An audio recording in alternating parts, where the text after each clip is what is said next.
Graça e paz, irmãos. Boa noite a todos.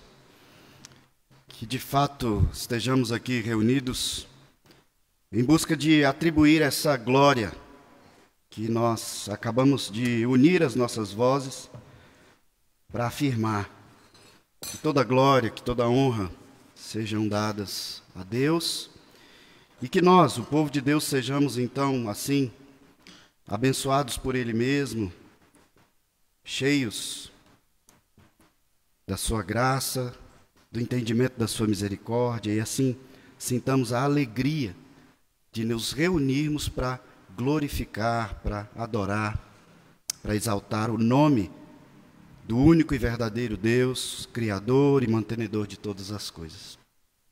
Vamos abrir as nossas Bíblias no livro de Eclesiastes. Hoje pela manhã nós vimos o capítulo 11 de Eclesiastes, o finalzinho. E então, hoje nós veremos, eu fiz uma inversão, por causa do tempo que nós tínhamos. Hoje nós veremos aqui agora o início do capítulo 11. Então, Eclesiastes, capítulo 11, a partir do verso 1, eu vou ler até o verso 6. Um texto que está diretamente ligado àquilo que nós lemos também na palavra agora há pouco, no livro, na segunda carta de Coríntios. A palavra do Senhor diz assim: lança o teu pão sobre as águas, porque depois de muitos dias o acharás. Reparte com 7 e ainda com 8, porque não sabes que mal sobrevirá à terra.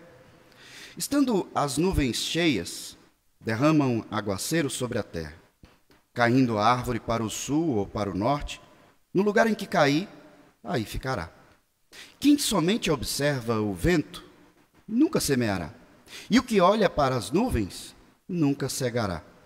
Assim como tu não sabes qual o caminho do vento, nem como se formam os ossos no ventre de uma mulher grávida, assim também não sabes as obras de Deus, que faz todas as coisas. Semeia pela manhã a tua semente, e à tarde não repouses a mão, porque não sabes qual prosperará, se esta, se aquela, ou se ambas igualmente serão boas. Até aqui, leitura da palavra de Deus. Vamos ao Senhor em oração. Santíssimo Deus, nós louvamos e bendizemos o teu nome, ó Pai, diante da tua palavra revelada a nós. Só de lê-la, ó Pai, nós percebemos a importância de conhecer a tua vontade, os teus decretos, ó Pai, aquilo que o Senhor tem nos instruído. E te agradecemos, ó Pai, porque isso nos faz um povo diferente de qualquer outro povo que não te conhece ou que não conhece a tua palavra. Porque nós temos de ti, ó Pai, a orientação clara sobre como nós devemos viver a nossa vida.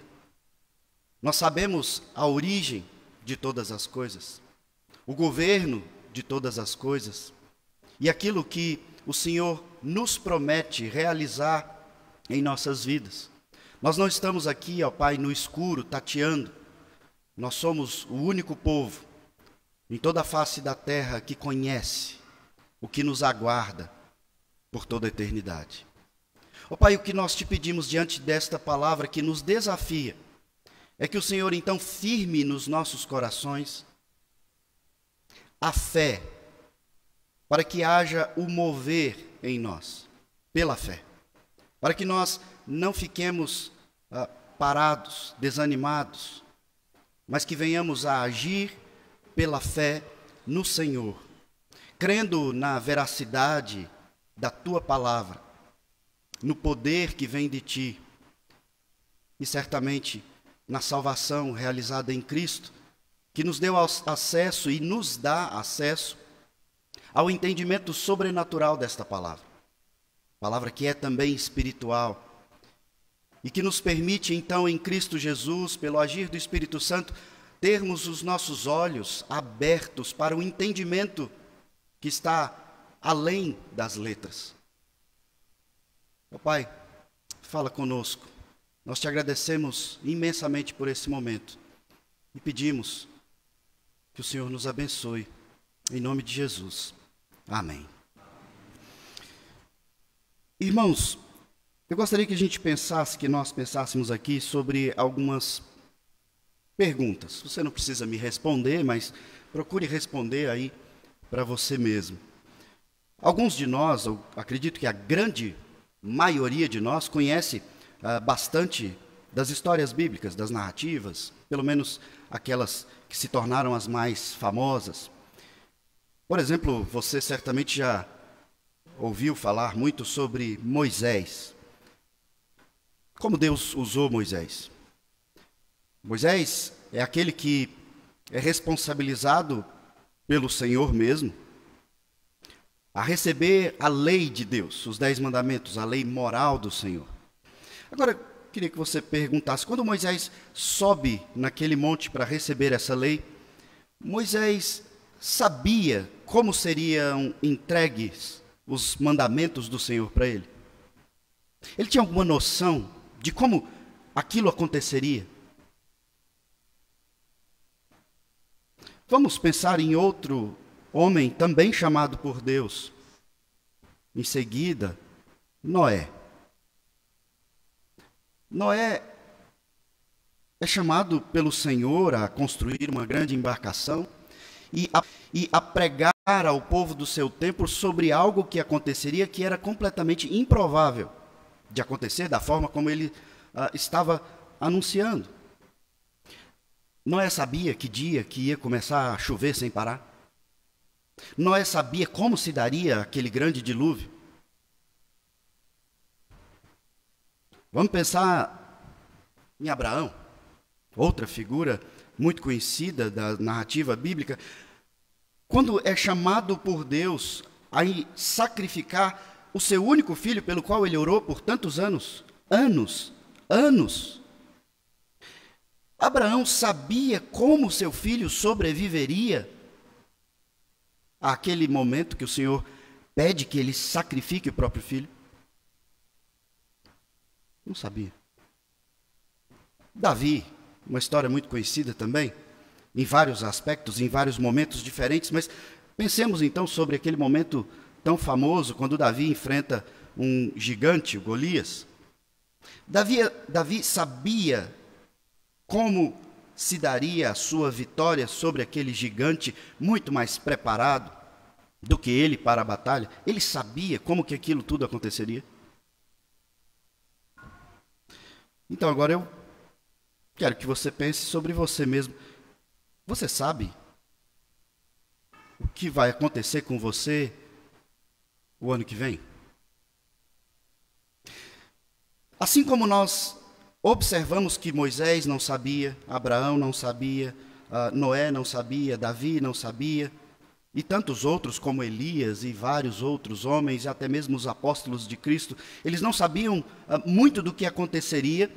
Nós aqui, que também não sabemos o que acontecerá conosco, temos algo em comum. Nós somos chamados a agir pela fé. O Senhor Deus chama Moisés. Moisés não vê a silhueta, a imagem de Deus. Ele vê um arbusto, uma árvore pegando fogo, mas o fogo não consome a árvore. E Deus diz: olha, tira a sandália. A minha presença faz esse lugar ser um lugar santo e você precisa entender quem eu sou e você agora será um representante meu. E Moisés diz: mas eu não vou dar conta de fazer isso. Mas Deus diz: mas eu quero que você vá. Moisés acha que ele não tem capacidade e Deus não explica muita coisa, mas Deus diz: você vai, porque eu estou dizendo que você vai. Porque eu escolhi você para ir. Com Noé não foi diferente. Com Abraão não foi diferente, com Davi não foi diferente, comigo e com você também não é diferente. Muitas vezes Deus nos chama a fazer coisas que nós achamos que não temos capacidade e não sabemos como vai se dar, mas Ele nos chama a fazer. E às vezes você fica num dilema: o que Deus está mandando eu fazer? E nós temos repetido aqui com alguma frequência, o que Deus manda você fazer é o que está escrito na palavra. Você não precisa de uma nova revelação para saber o que Ele tem te chamado a fazer. Ele te chama a viver a palavra. Esse texto de hoje é um texto muito claro. Ele não está sozinho na narrativa bíblica. Ele é reafirmado em seu conteúdo, em seu objetivo, em toda a Escritura. E o chamado claro do Senhor para a sua vida sobre esse assunto é: lança o teu pão sobre as águas. Age pela fé. Faz aquilo que você sabe que Deus quer que você faça. Em uma área muito específica, que é muitas vezes uma área difícil de se converter. As nossas finanças.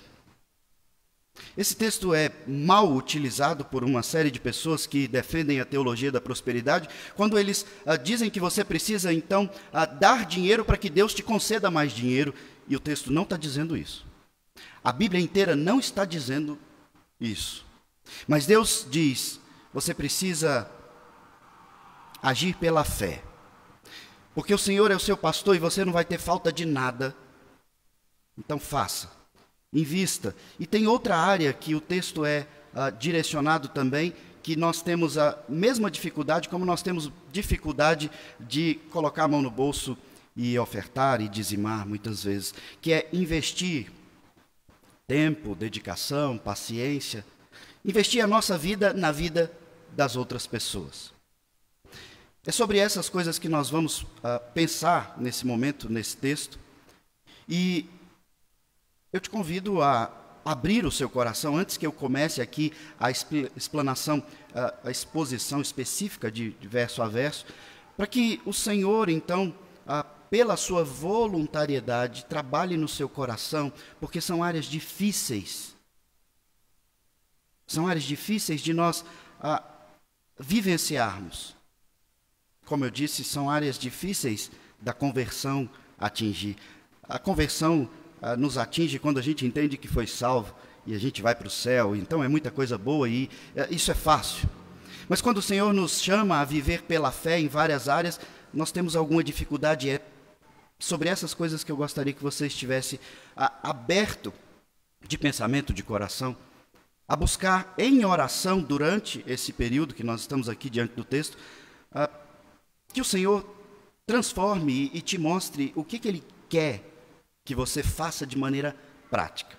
Vamos pensar aqui sobre a forma com que Salomão, que tem nos chamado a observar a experiência de vida que ele faz, ele observa o mundo debaixo do sol, todas as circunstâncias, e ele nos chama a observar esse mundo não pela perspectiva de baixo para cima, somente de quem vê as coisas horizontalmente, naturalmente. Ele nos chama a viver essa vida abundantemente, a partir de uma perspectiva que está além da nossa visão, ou seja, olhando de cima para baixo. E como que a gente olha de cima para baixo se quem está lá em cima é Deus e não nós?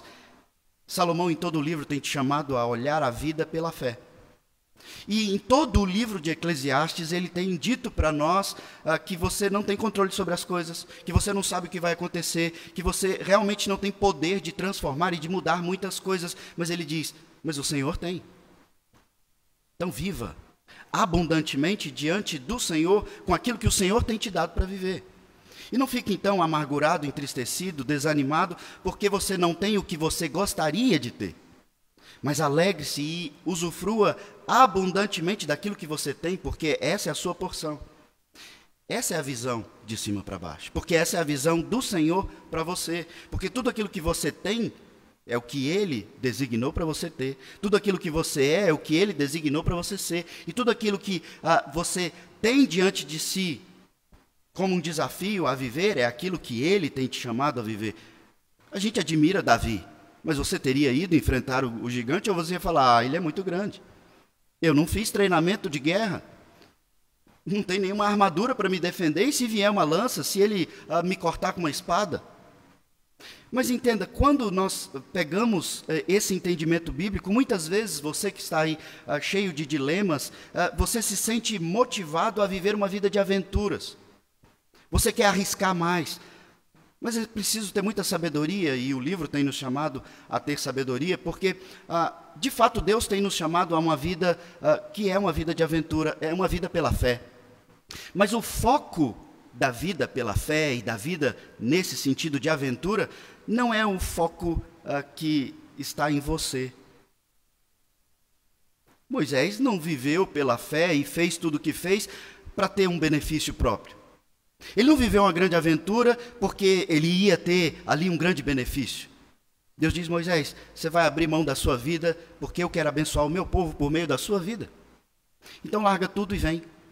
E Abraão, então, tem a sua vida, tem toda a sua família, a sua estrutura, e Deus diz: Abraão, sai da sua parentela, sai do seu conforto, sai e vem, porque eu tenho um povo para abençoar e eu quero usar você como instrumento dessa bênção. Davi tinha ali o seu contexto também, e o Senhor o chama. E tantos outros irmãos são chamados nas Escrituras, e nós admiramos essas histórias. Nós contamos para os nossos filhos e falamos: é assim que a gente tem que ser. Mas então, quando na sua vida você é chamado a dar alguns passos pela fé, abrindo mão de você, do seu conforto, do seu benefício, para investir na vida dos outros ou na vida da igreja como um todo, você diz: não, filho, não é bem assim, a gente não pode ser aventureiro dessa forma. E seu filho diz: tem algo confuso nessa história. Salomão nos chama a entender isso usando uma expressão aqui que vários estudiosos tentam interpretar de diversas formas, mas todos eles, ainda que tenham interpretações diferentes, eles chegam numa mesma conclusão. Lançar o pão é viver pela fé. Alguns dizem que aqui ele está fazendo uma imagem de um agricultor, outros eles dizem que ele está fazendo a imagem de um grande empresário, alguém que tem ali o seu sustento, o fruto do seu trabalho, do seu empreendimento, mas naquele tempo ele precisava então transportar isso por meio de navios, e muitos naufragavam, e eles não tinham certeza do retorno, do lucro, e então eles lançavam ali pelas águas. Outros dizem que é algo voltado à agricultura, enfim. Tudo aqui nos leva a um único ponto. Lançar o pão sobre as águas não é pegar um pedaço de pão e deixar ele ali molhado, boiando na água e mofando. A imagem é, tira do seu pão, do seu alimento, do seu sustento, daquilo que você tem e bota para frente. Não guarda, não retém. Isso fica claro quando no verso 2 ele diz: reparte. Então nós temos aqui já verso 1 e verso 2, duas ordens: lança, 2, reparte. Você lança algo sobre as águas e você não sabe quando que isso vai voltar, porque você não tem controle da maré, do movimento do vento, das águas, e isso fica claro no restante do texto. Ele está dizendo: você não sabe o que vai acontecer com esse pão. Só lança sobre as águas.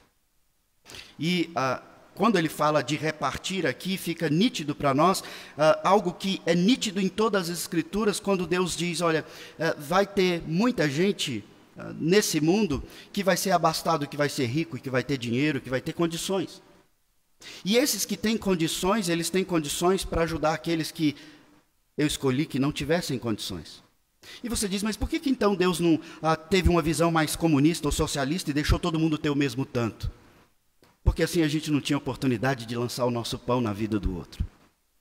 Assim a gente não teria necessidade nem oportunidade de desprender daquilo que a gente se agarra com tanta força para entregar para o outro, para investir na vida do outro, para ofertar. Sabe, irmãos, quando a gente promove algum tipo de oferta alçada, até mesmo sobre os nossos dízimos, ofertas mensais, é algo que a gente precisa pensar aqui na nossa igreja. Nós temos um número muito bom de fidelidade nos dízimos, mas nós temos um número quase inexistente de oferta. E eu queria que você pensasse sobre isso. Eu não preciso te falar muita coisa, apenas que você ore sobre isso. Quando a gente faz alguma coisa, chamado, alguma convocação à igreja sobre ofertas alçadas também, a gente precisa pensar sobre isso, porque normalmente essas coisas acontecem quando você diz: eu não tenho condições agora. Moisés tinha condições naquele momento de viver aquilo que ele viveu. Abraão tinha condições. Depois de ter orado por tantos anos e ter vivido tudo aquilo, ele tinha condições de entregar o seu filho em sacrifício, sendo que ele mesmo tinha que matar o seu filho? Davi tinha condições, ele já estava grande, ele já estava fortinho, já tinha feito academia, tinha treinado. O profeta Elias, ele já tinha visto uma nuvem grande, já tinha sondado. O Senhor nos chama, irmãos, a viver pela fé, e viver pela fé é exatamente quando nós entendemos algo, mas a gente olha para as circunstâncias e a gente não sabe como. Se você conversar com alguém aqui da nossa igreja, da nossa comissão de obras, você vai entender um pouco disso. Basta você conversar hoje à noite. Tem jeito dessa obra ficar pronta nos próximos 3 meses? A gente tem dinheiro para fazer tudo. Mas então, quando alguém mais experiente de igreja, que tem sua vivência, especialmente quem já trabalhou na tesouraria da igreja, e dessa igreja em especial, dessa igreja local, o testemunho é sempre o mesmo. Nunca faltou. Sempre aconteceu algo com que nós tivéssemos o recurso no tempo suficiente e a solução surge. Porque é assim que Deus trabalha conosco. Não é pelo que você vê, pelo que você toca, é pelo que você crê, e Ele está trabalhando no seu coração dessa forma. Então o chamado aqui de Salomão, depois de expor tudo aquilo que ele tem falado conosco em todo esse livro, é: lança o teu pão. Não guarda o pão porque você não sabe se vai ter pão amanhã. Lança o pão. Você deve saber da história do maná. Deus podia, irmãos, ter feito com que houvesse ali a produção de alimento, de pão mesmo, que não apodrecesse. Será que ele não tinha condições? Se as sandálias não se desgastavam, ele não tinha condições de fazer um pão que não envelhecesse, que não mofasse? Mas Deus diz: não, vocês vão ter todo dia. E você não junta para o outro dia. Porque o que você juntar, só o que você juntou, vai apodrecer. Pega só o do dia. O Senhor em toda a Escritura está chamando o seu povo e revelando pela Escritura que Ele nos chama a viver pela fé. E esse não é um viver irresponsável, porque Ele não está falando de você pegar todo o seu patrimônio e investir em ações sem ter conhecimento nenhum, de ações para ficar rico. Ele não está te chamando a investir em você mesmo, Ele está falando: invista no reino, invista no seu irmão, invista na sua vida de fé. E a gente quer ter mais recurso financeiro na nossa vida pessoal, porque a gente não está conseguindo pagar as contas, a gente está se endividando, a gente está tendo problema, mas a gente não tem investido como Deus tem nos chamado a investir. E longe de mim aqui tentar te convencer de algo parecido com a teologia da prosperidade, dizendo: tira do seu prato, tira do seu sustento totalmente e coloca aqui. Você sabe que isso não faz parte da nossa doutrina, do entendimento da nossa igreja. Mas é claro, biblicamente, que você precisa agir pela fé, entendendo que nada vai te faltar. Nós lemos isso na segunda carta de Coríntios. O Senhor Jesus deixou isso ainda mais claro quando ele falava de lançar o pão pela fé e repartir, saber investir e saber multiplicar. E eu vou te explicar como que repartir é multiplicar. Eu não vou ler a parábola inteira, mas lá em Mateus 25, a partir do verso 14, Jesus está contando aquela parábola dos talentos. E se você já leu, você vai se lembrar. Se você não leu, anota aí num cantinho, Mateus 25, a partir do verso 14, você vai ler quando você chegar em casa hoje. E eu te peço isso. Naquela parábola, ele nos leva a entender que aquele que retém o talento que ele recebe, ele estava errado. Aquele que enterrou, aquele que escondeu o talento, ele diz: está errado. Porque o talento não foi feito para ser enterrado, o talento foi feito para ser investido, para ser compartilhado, para ser repartido e então multiplicado. E quando nós recebemos o Evangelho na nossa vida, e é essa alusão que ele faz lá na parábola do talento, quando ele fala da semente como sendo a palavra, quando você recebeu a palavra do Senhor na sua vida e foi levado à conversão, você recebeu vários talentos, inclusive o talento do conhecimento do Evangelho. E esse talento, ele não pode ser enterrado, escondido, você precisa contar isso. Você precisa compartilhar isso. Só que mais do que isso, esse evangelho te chama a compartilhar não só a palavra, mas tudo aquilo que você tem. E aí, então, quando a gente olha a igreja ali descrita em Atos dos Apóstolos, eles tinham tudo em comum e ninguém tinha nada que era só seu exclusivamente, eles compartilhavam e não faltava nada para ninguém. Ou você acha que ali todo mundo tinha o mesmo tanto? Não, mas quem tinha mais compartilhava com quem tinha menos, e Deus estava trabalhando no coração de quem tinha mais e no coração de quem tinha menos, porque quem tem mais, então aprende o desprendimento dessas coisas dessa vida, dos tesouros que a traça pode destruir, a ferrugem pode corroer. E Deus então trabalha no coração daquele que tem menos, mostrando, você tem menos, mas não vai te faltar nada, porque eu vou prover pessoas movidas por mim, agindo pela fé, a compartilhar com você. E se nós pensarmos nos talentos de forma ainda mais ampla, irmãos, a gente pode fazer um raciocínio muito simples aqui. Cada um de nós, você aí, pensa contigo mesmo. O que você faz bem feito? O que você é bom? Não precisa falar, mas pensa aí. Deve ter alguma coisa, ou mais de uma, que você sabe fazer, que você gosta de fazer, que você consegue fazer, talvez você nem goste tanto, mas você consegue fazer bem feito. Melhor do que outras pessoas aqui da igreja. Certamente você tem alguns talentos, você tem algumas capacidades, você tem algumas habilidades, você tem algum conhecimento, você tem algumas facilidades. Por que você não investe com isso, com essa habilidade, com essa capacidade, na vida da igreja como um todo? E vamos pensar em igreja aqui no sentido bíblico, nas pessoas, mas vamos pensar também na estrutura física que nos dá condição de nos reunirmos aqui. Você investe a sua habilidade, o seu talento, a sua capacidade, a sua facilidade nessas pessoas? E nas outras que você conhece? Seus vizinhos, seu colega, pessoas que convivem com você. Nós somos chamados a frutificar, e isso é frutificar. É quando você não retém. E quando falamos aqui lá no Evangelho de João sobre frutificar, eu dei o exemplo ali de algumas frutas, como uma uva sem semente, que a gente gosta tanto, melancia sem semente, tem outras frutas que não tem semente, mas ela não tem semente, como é que você faz a muda daquilo ali? Então, vamos pensar também nos animais híbridos, né?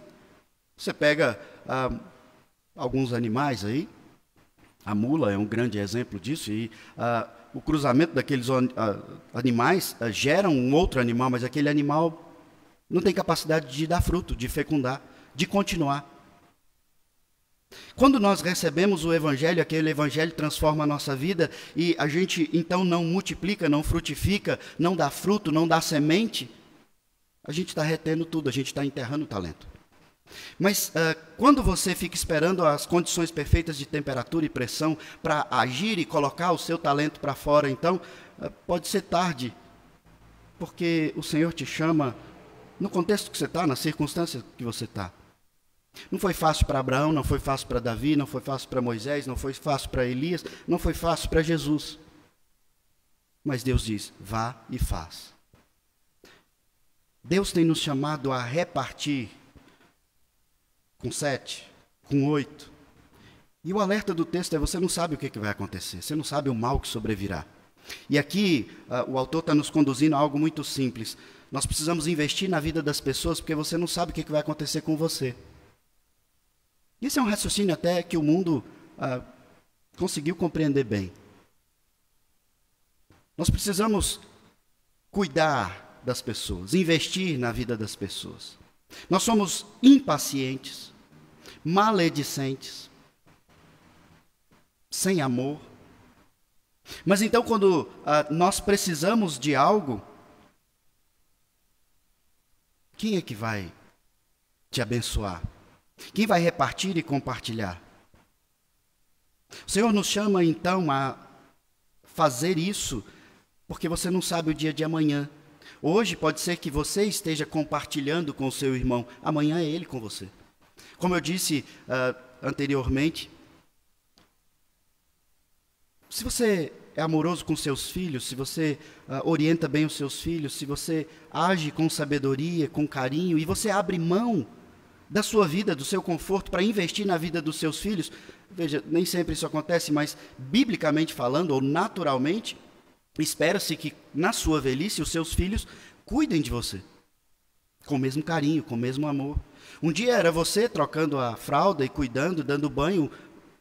Outro dia pode ser o seu filho dando banho em você, te alimentando. O quanto você tem investido na vida do seu filho? Quanto tempo você dedica a responder aquelas perguntas difíceis que eles fazem?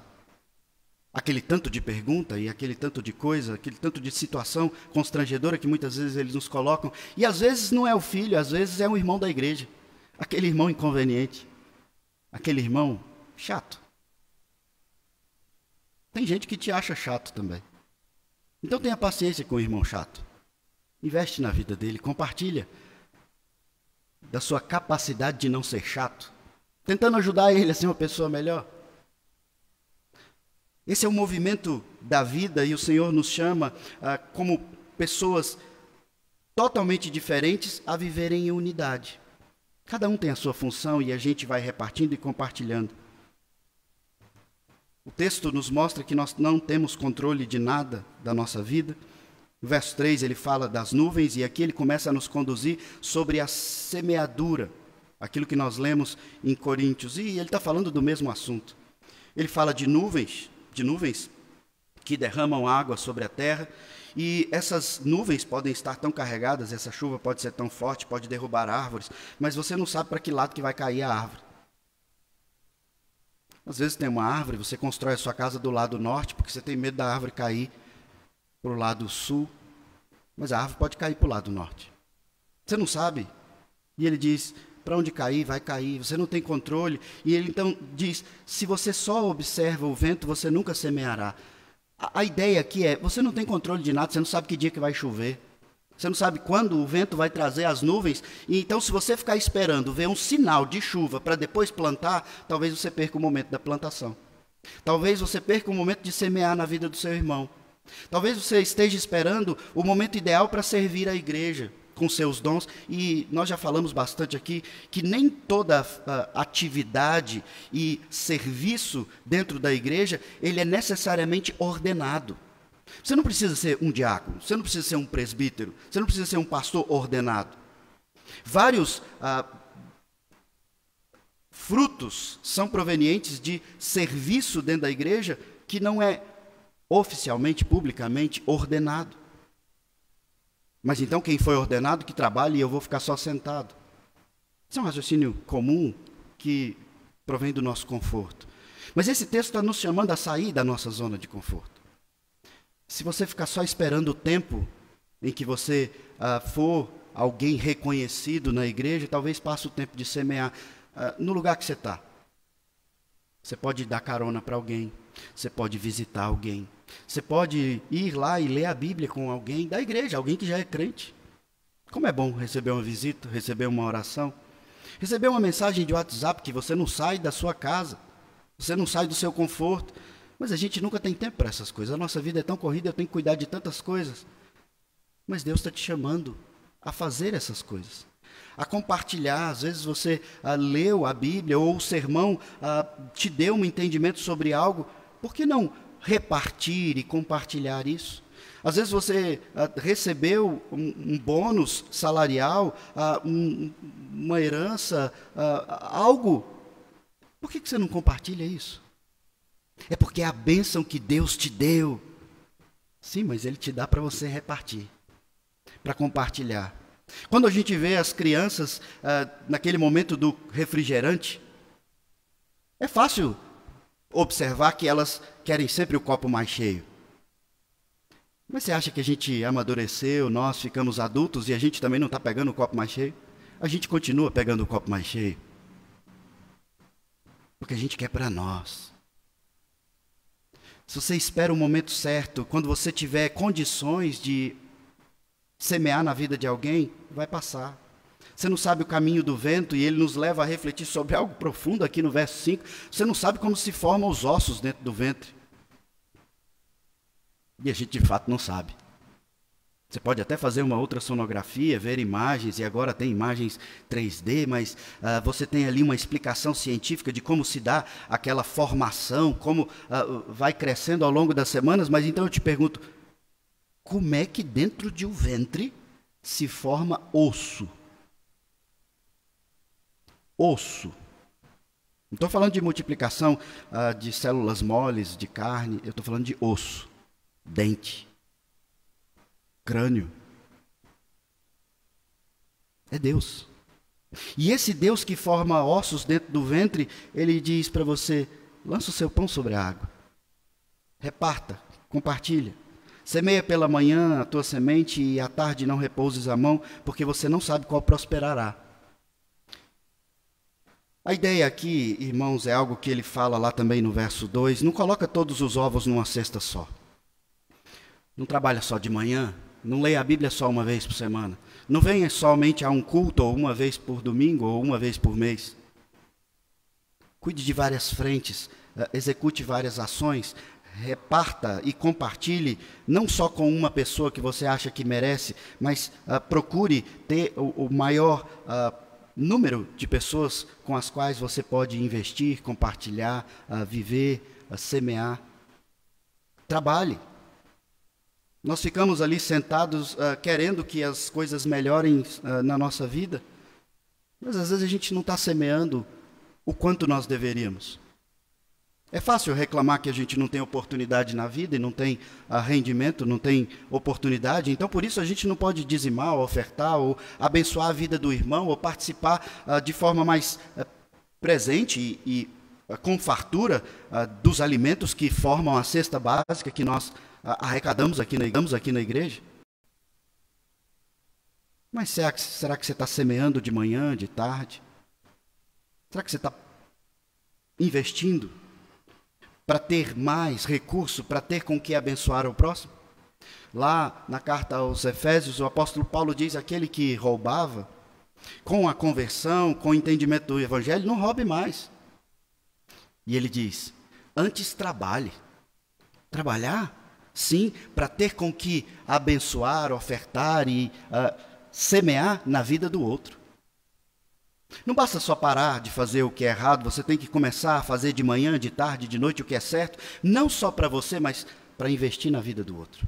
Para investir na igreja como um todo, as pessoas, o funcionamento, a estrutura da qual nós fazemos parte. Você não sabe qual que vai prosperar. O sentido aqui, quando nós vamos para outros textos que esse texto nos conduz, é nítido sobre a pregação da palavra, irmãos, e isso é algo que a gente aprende ao longo da vida. Hoje eu li relatos de vários sermões que foram pregados, e alguns deles até se tornaram sermões escritos, livros. E depois de 100, 120 anos que o pregador faleceu, alguém leu, e o Senhor converteu. Quando a gente é chamado à pregação da palavra, a grande e mais importante orientação é: seja fiel à palavra. Porque quem frutifica é a palavra. E a gente não sabe que dia ela vai frutificar. Talvez eu passe aqui 20, 30 anos pregando para vocês e tenha alguém aqui que venha sempre e nunca muda. Não acontece a conversão. E talvez depois que eu já tiver morto, 120 anos, vem alguém e é convertido pelo Senhor. Muitas pessoas são levadas ao Evangelho pela leitura das pregações de homens que pregaram há centenas de anos. Você não sabe qual semente vai prosperar, qual que vai brotar, qual que vai nascer, mas nem por isso então você não vai plantar. Plante. Pregue a palavra, viva a palavra, semeie a palavra. Em todas as frentes, com todo o esforço, porque é isso que o Senhor tem nos chamado a viver. Isso é viver pela fé. Sabe, Douglas Wilson, comentando esse texto, ele fala de algo que é muito comum para todos nós. Ele diz: desculpas existem aos montes. Às vezes está calor demais, às vezes está frio demais, às vezes está cedo demais e às vezes está tarde demais. Desculpas existem aos montes. Nós sempre temos uma desculpa para não fazer aquilo que a palavra nos convoca a fazer. E então a gente fica aí orando, perguntando: Senhor, o que o Senhor quer que eu faça? E eu estou aqui todo domingo dizendo: está aqui o que Ele quer que você faça. Você tem semeado, você tem compartilhado, você tem repartido o seu pão, você tem lançado o pão, ou você está ficando sempre parado, sentado, esperando um sinal de que a nuvem está vindo, então agora é hora de plantar? Plante sem nuvem. Como Noé, construa barcos sem chuva, sem água. Se esse é um chamado do Senhor, só faz. Só vai. Isso é viver pela fé. A gente não sabe os propósitos de Deus, o que Ele tem para as nossas vidas e como Ele tem nos chamado, muitas vezes, a ter o retorno desse pão que nós lançamos. Mas algo que é claro é: nós somos chamados a semear. Nós precisamos lançar o pão. Semeamos a palavra em nós mesmos quando nós lemos a palavra diariamente. Muitos de vocês dizem para mim: eu não leio o tanto que eu deveria. Que pena. E as desculpas existem aos montes. Pastor, eu não entendo. Pastor, eu não tenho tempo. Quando eu vou ler, eu durmo. É confuso demais. Leia. Deus age sobrenaturalmente. Você semeia a palavra quando você memoriza, decora. Você semeia a palavra na vida dos seus filhos quando você ensina para eles a palavra de Deus. Você semeia a palavra quando você resolve tirar do seu salário dinheiro para comprar algumas Bíblias e distribuir de presente. Eu já dei Bíblia para pessoas que, à minha vista, jogaram fora. Eu não sei qual semente vai frutificar. A gente tem que semear. Nós semeamos a palavra quando no nosso dia de folga, ao invés de descansar, nós vamos a um asilo. Lê a Bíblia para um idoso que os filhos não visitam. Nós semeamos a palavra quando nós vamos num orfanato. Lê a Bíblia para uma criança que não sabe que existe Bíblia. Nós semeamos pela manhã e não repousamos a mão, a semeadura, à tarde. Nós queremos fruto, queremos bênção, mas nós temos tido dificuldade de semear como nós deveríamos. Senhor Jesus, no Evangelho de João, para nós concluirmos esse entendimento, capítulo 12, verso 24, ele disse da seguinte maneira: em verdade vos digo, se o grão de trigo caindo na terra não morrer, fica ele só. Mas se morrer, produz muito fruto. Quem ama a sua vida, perde-a. Mas aquele que odeia a sua vida neste mundo, preservá-la-á para a vida eterna. O Senhor Jesus nos chama a morrer pela fé para viver. Porque Ele, sendo a primícia, Ele morreu para que nós tivéssemos vida. E Ele traz aqui a ilustração de um grão de trigo. E para que nasça uma nova planta de trigo, aquele grão que foi semeado, ele teve que se partir e morrer. Se aquele grão, aquela semente, ela não morre, ela fica do jeito que ela era, não nasce outro pé. E eu preciso que você volte para casa hoje entendendo isso.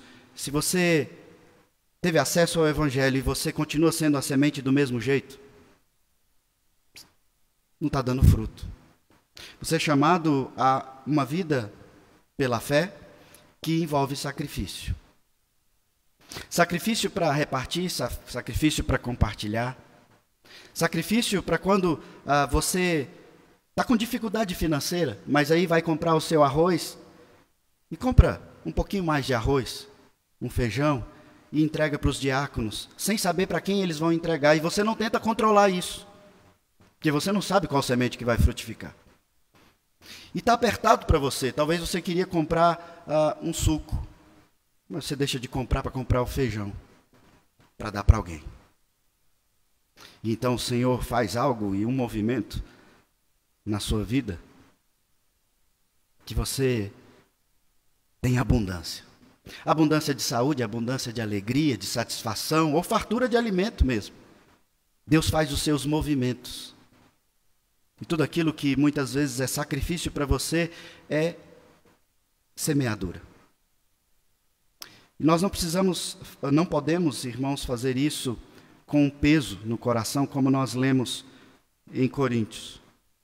Não por necessidade ou não em busca da bênção. Lá em Coríntios nós lemos, porque Deus ama quem dá com alegria.